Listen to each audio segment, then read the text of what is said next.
element. He missed it. So we're going to close that. We want it perfect. The commissioners, the owners, the coaches, they wanted it perfect. So the college athletic directors, the presidents, and the coaches should want it perfect. They should be able to close this loophole, as you so eloquently stated. I'm great. I also want on the flip side to give credit to one James Breeding, who was the referee going down the left side, and on the inbounds pass to Kyle Guy, as you pointed out, Samir Dowdy, it was a close call, but it was a foul. He fouled him. Okay, he invaded his space. He couldn't come down clean. He body fouled him.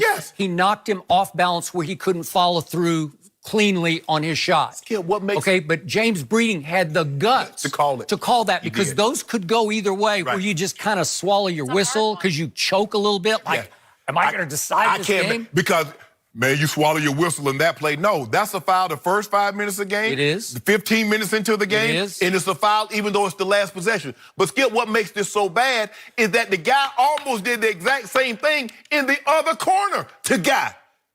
He almost did the exact same. You mean on the clutch three that he made? on the clutch three, yes. It was him, but he was straight up with him. So he didn't get, he's like, oh, this time I'm to the side. And he tried to hip check him. Well, I got my hands out, but he slid his button to, the dude standing right there on top of you.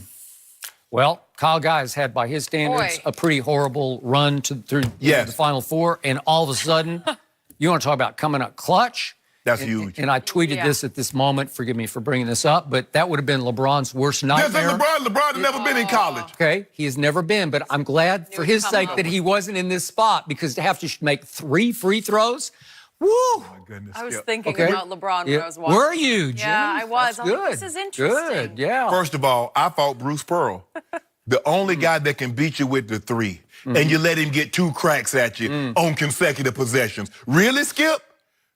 Where's Bruce Pearl? They were defended, but they weren't defended. You don't let Skip. The only way they can get back into this ball game is the 3-point shot. You don't give that up.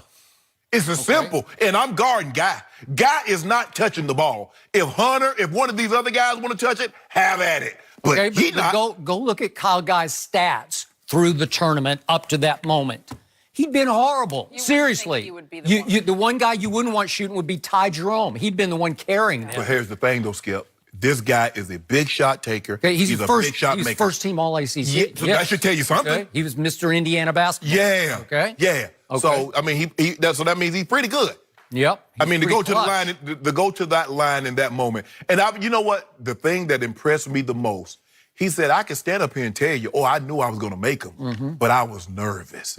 You know, everybody else was talking, I knew I was going to make those things. Oh, no, nothing. Ooh, I was just like I was in my backyard when I was growing up as a kid. You're lying. He said I was scared to death. Yes. I loved it. Yes. And most people in that situation, give you a prime example, what happened in the women's championship game, Skip.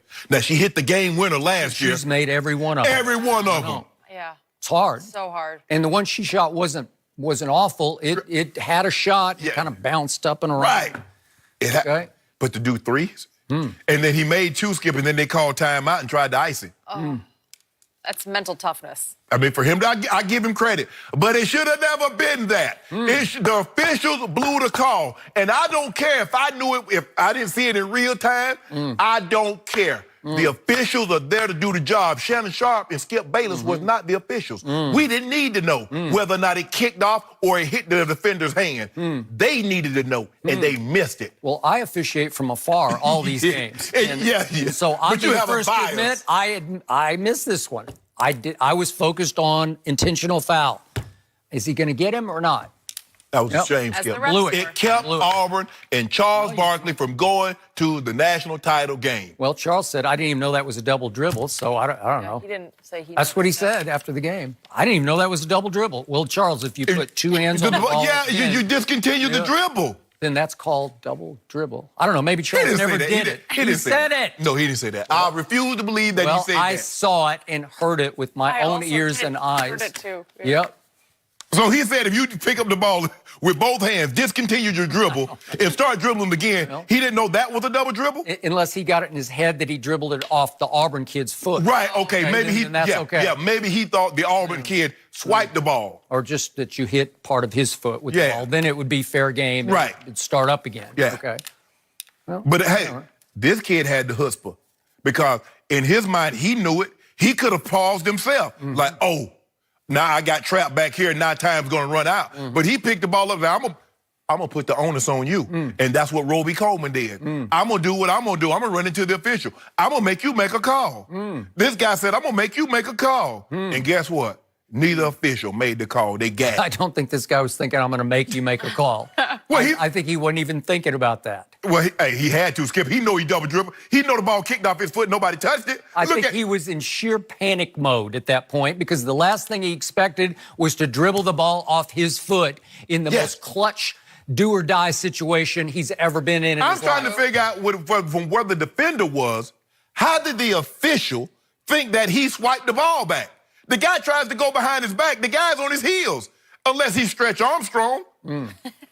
He was just watching for the foul. Everyone He was looking got at something lost. else. Yeah. It's like a magic act. I saw Penn and Teller at Vegas recently, and it's spellbinding. I don't know how they do it, but it's all because they take your focus off what's really happening. You know what happens? Because you want to be tricked. You want to be tricked?